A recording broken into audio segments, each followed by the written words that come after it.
That is, how come we're meeting here in Gettysburg, Pennsylvania, not some other place?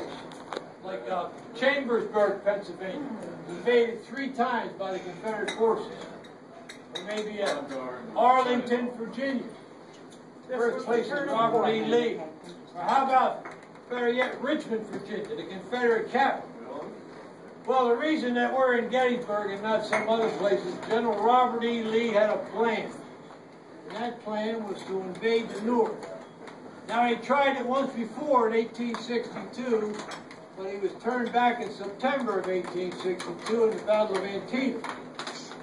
But since that time, he had some military victories. In December, he had a large victory at Fredericksburg. And then in May of 1863, another Confederate victory at Chancellorsville. And his troops' morale was high. And he thought, now's the time to invade the North. In the beginning of June, he set out to do just such a thing. Now, Robert E. Lee, being an astute commander, didn't just arbitrarily decide to take a walk into Maryland. No. He had objectives. He had logistical objectives. He had military objectives. And he had political objectives. I'd like to take a look at these. Now, logistically, by the summer of 1863, food was in short supply in the South, especially in Virginia. Virginia was the site of more battles than any other state in the Union. So the farming was disrupted. And of course, many of the farmers had left to fight for the Confederacy, so food was scarce. So General Robert E. Lee, by bringing his troops into the North, he could feed his troops on the bountiful crops in Maryland and Pennsylvania, thereby shortening his supply lines. An excellent logistical objective as far as General Robert E. Lee is concerned. In addition, he knew that Maryland was a slave state that had remained loyal to the Union, but he thought nevertheless, when he came into the North, into Maryland, many of those people, the Southern sympathizers, would leave him and join his army, thereby swelling his troops, another logistical objective. Now, he had military objectives. By coming into the North, the Union forces that were in Virginia threatening Richmond, he hoped would have to give chase, thereby easing the pressure on Richmond. And in the western theaters, you know, Vicksburg was under siege, and he hoped that some of those Union forces would have to give chase, thereby lessening the siege of Vicksburg.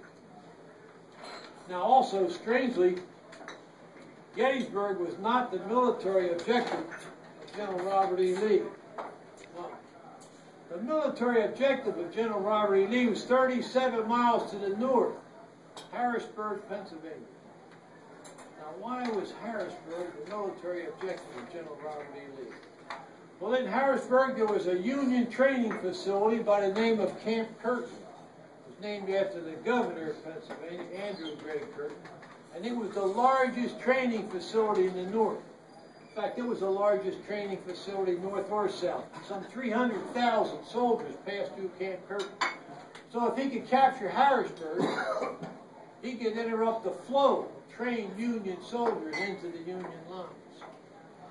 In addition, Harrisburg was a railroad center. All of the men, all of the supplies, all of the ammunition come out of Harrisburg on railroad cars to the eastern front, or out of Harrisburg on railroad cars over to Altoona, over the Allegheny Mountains to the western front. So again, if he could capture Harrisburg, he could interrupt the flow of supplies into the Union lines. Anytime you can interrupt the flow of men and supplies, that's an excellent military objective. Now, he had political objectives as well. By bringing the war into the North, the people of the North, for the first time, would feel the sting of war. Heretofore, only the Southern people had felt the sting of war, and he thought by doing that, maybe when they went to the ballot box in November, they would say, well,